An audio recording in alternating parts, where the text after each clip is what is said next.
Hello guys! Welcome back to Grace Junction Homestead. Do you see where I'm standing?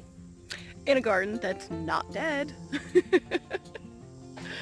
Oh, you know what's funny?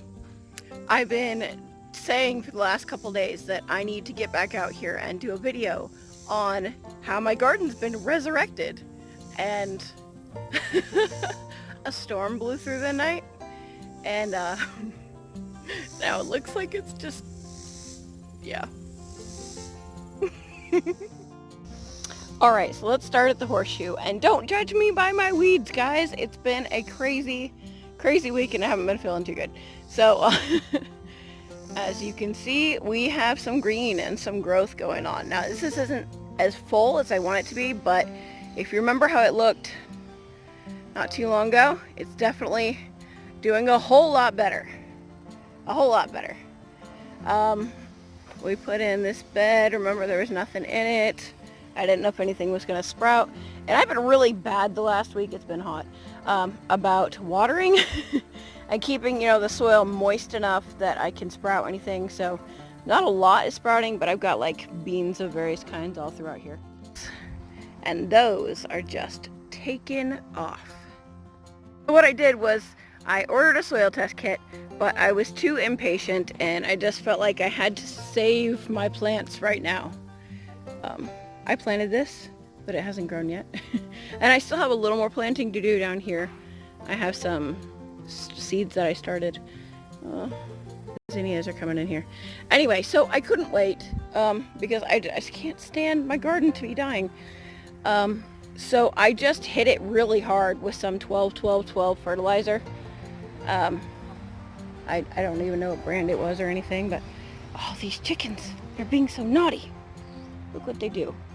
They get in here, and for the most part, they really behave. They usually behave really well, and usually I have these things trellised anyway, so they can't damage them. But I had to put my trellises in other places. We'll support that guy. Usually they're really good, but we got a rooster about a week ago, and his 5 little hens from a yard sale. I can't even believe how much taller these have gotten. Oh, look at this. And the new chickens have just been terrorizing my garden. Instead of just eating the weeds and getting themselves, they're going through and just kind of terrorizing it. Look at pumpkins. These are just little pie pumpkins, so they're not going to need any kind of support or anything, but oh man, things are doing good. Now I'm still battling wilt on a lot of it. And as you can see, I'm still clipping off and trimming off, but as they go, they're going from like dead to where new foliage and new fruits are sprouting at the end. I mean, like this one right here, if you look, just kind of follow it, it's like, oh, all of a sudden it's alive and there's a big old pumpkin growing off of it. So, wilt is not the end of the world, I guess. Oh, look at that though. Can you see? Maybe it doesn't want to, but anyway, that's all mold and mildew there. But, life is going on despite it. I have reached the point where I'm done fighting it, and it'll be what it is. I need to get some support on these things. I have some netting, and then I also have some pantyhose and stuff that I'll be using. This, I haven't been pollinating anything, haven't done anything with it. It's not food for the most part. It's just giant gourds, and there's not very many of them in here, so I've just kind of been letting it do its own thing. And if I get some fruit from it, that's awesome. If I don't, I'm not worrying about it right now. This is my year of I'm not worried. But I'll tell you what, I am so thankful that everything is doing so much better. And look, these have gotten taller and they've got all kinds of fruit. Only one plant has died. And it's not entirely dead. The really sad thing is, it's my black crim. It was the only one that made it from transplant. And that's, I don't know if you know this, but black crims are my very favorite.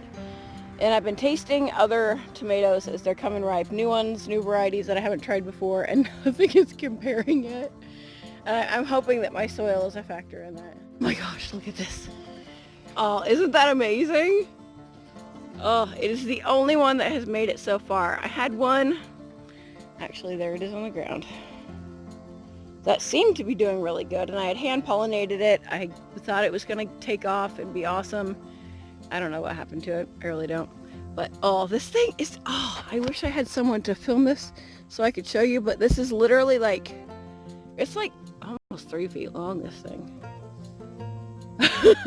Every day I come out here and I see it and I'm like, there's this like inner battle between whether I should go ahead and harvest it and eat it because I'm so excited to try it, or just see what it does.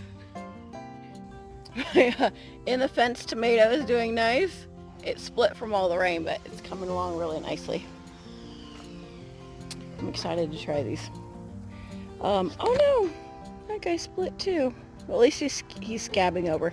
If you have split tomatoes like this, if they scab over, and yeah, they'll just look ugly, but they'll be perfectly fine.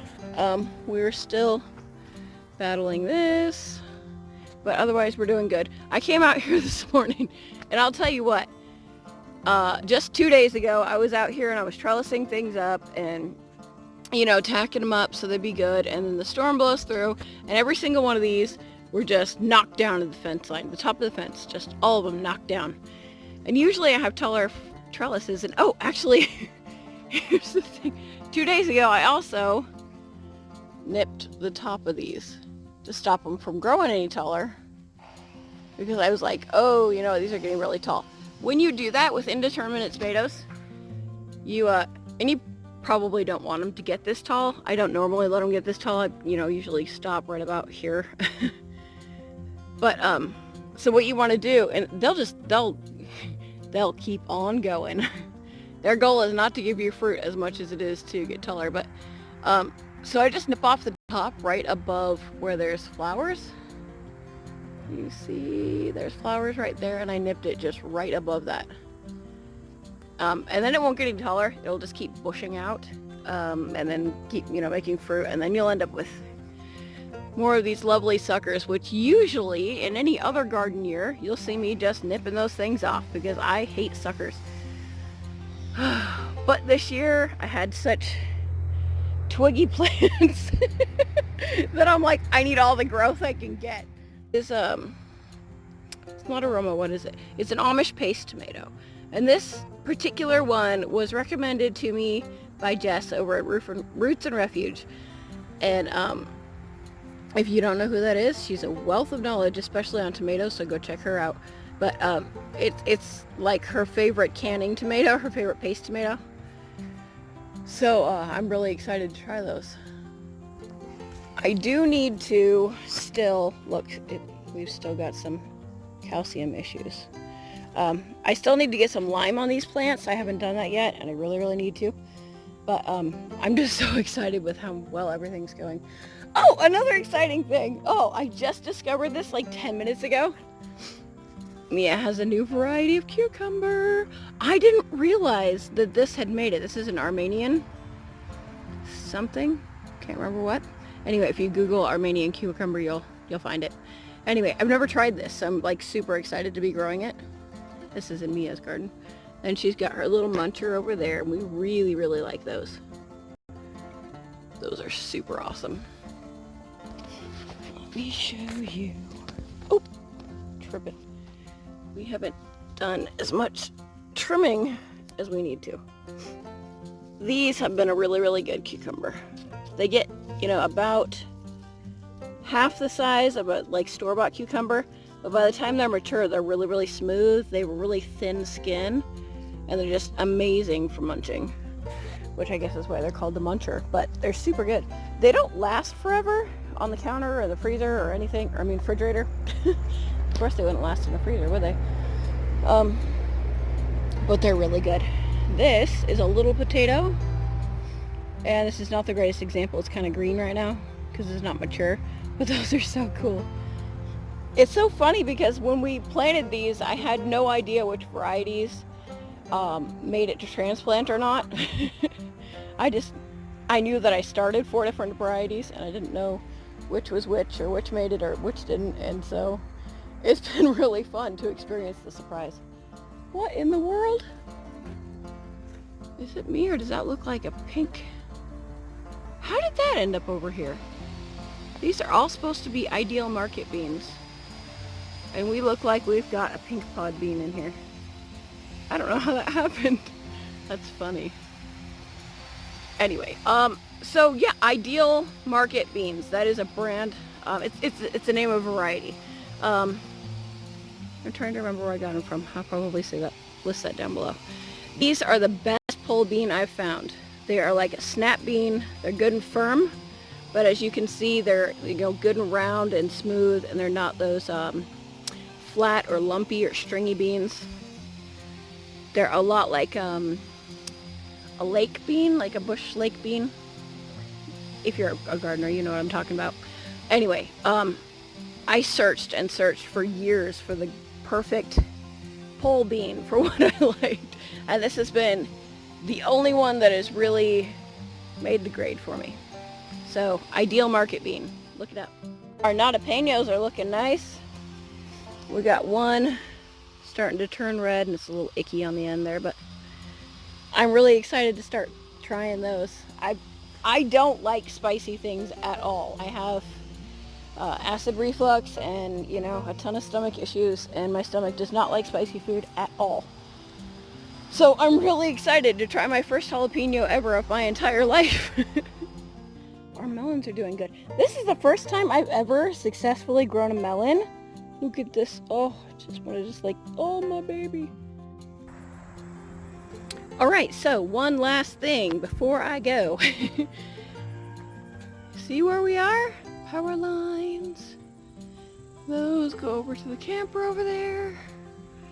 Yeah. We planted some up top. We've got a little spot between the orchard over here and what's going to be orchard over here, where we can't grow trees because of power lines, so I thought, let's put in some raised beds. What am I growing here? Guess what I'm growing here? Corn in August. Yep, I'm that kind of crazy. I got some, I think I want to say it's early sun glow or something like that. And I just planted it just like the day before yesterday. And it looks like the chickens have been through here, which scares me. Yep, it definitely looks like they have been. I might be in a little trouble with this. So, that's it for the garden. I hope you've enjoyed your little walk with me.